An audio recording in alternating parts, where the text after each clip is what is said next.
Hey guys, Mr. Bowman here. Today's learning objective is in white, and we are learning to calculate x, a, or b in inverse normal distribution questions.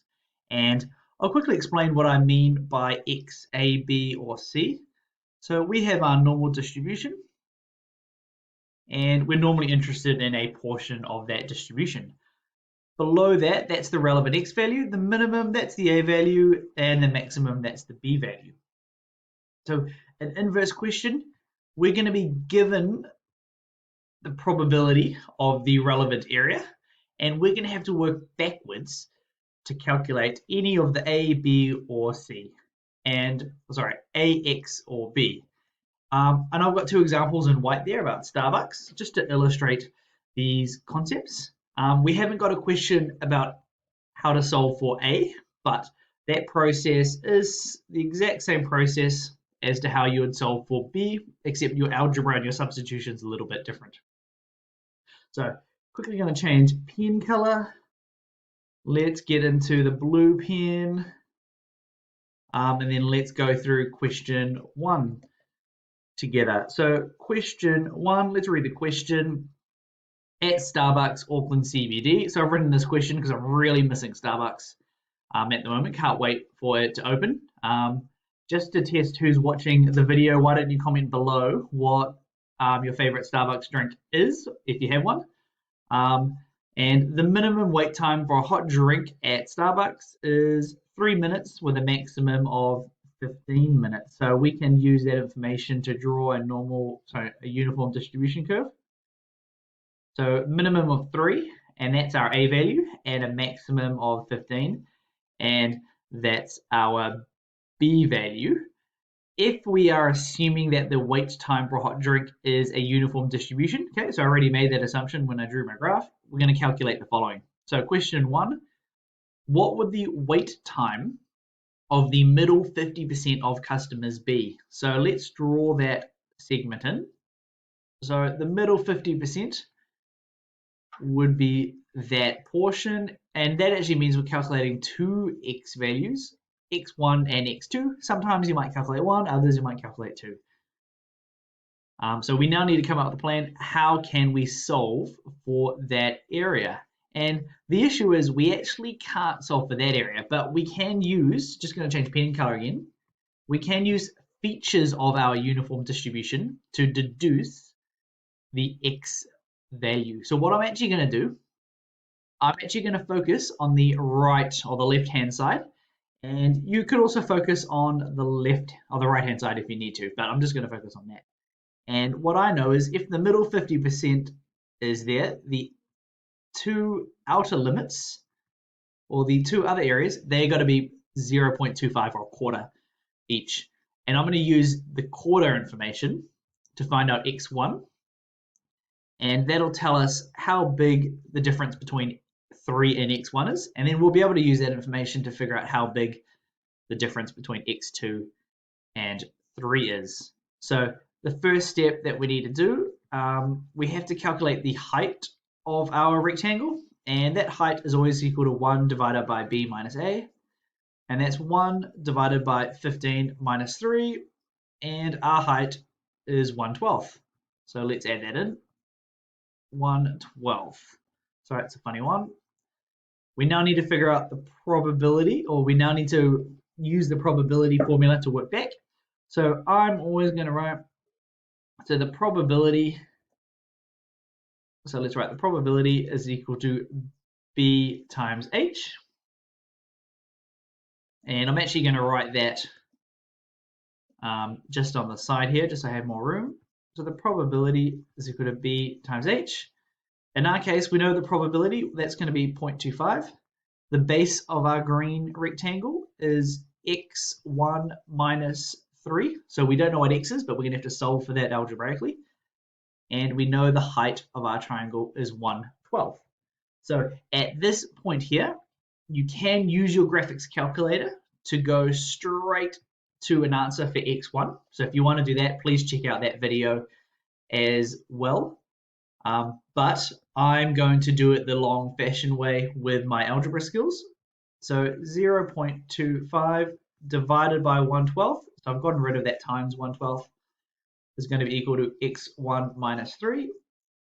0.25, that's going to become 0.25 times 12, x1 minus 3, and that's going to become 3 is equal to x1 minus 3. I'm now going to move that minus 3 to the other side as plus 3. So that means x1 is going to be equal to 6. And what that means is the lowest value, or this x1 value just there, the lower limit of our middle 50% is going to be 6. That tells us that the difference between 3 and 6 is the top middle 50%. That means, so the bottom middle 50%, that means the top on the right-hand side, that's going to have a difference of 3 as well. And that means x12, or x2 is actually going to be 12. So that would have been, so we know that 15 minus x2 was going to be equal to 3.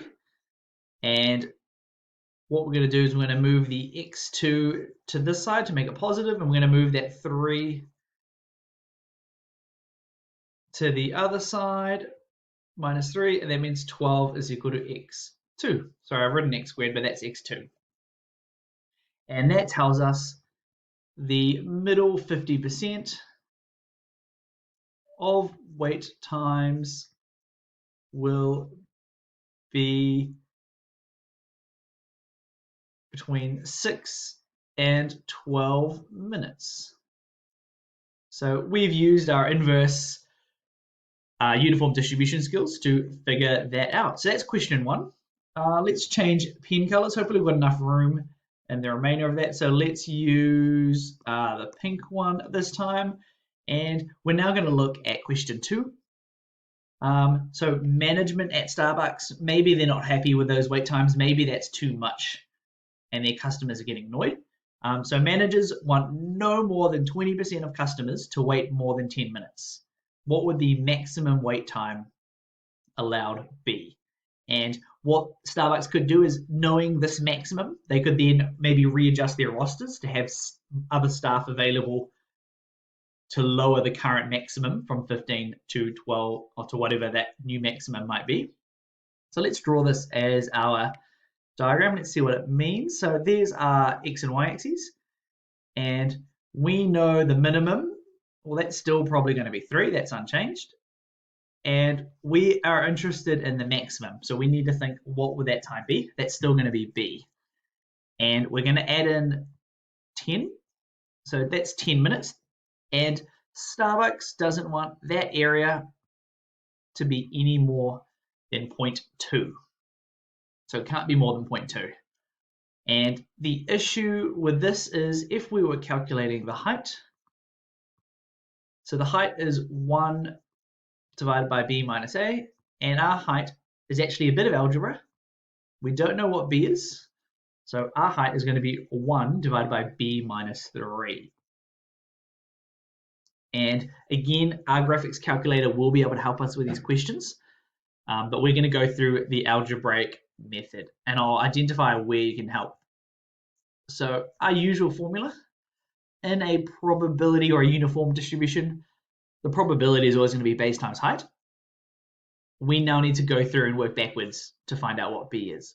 So our probability is 0.2. The base of our shape is actually b minus 3.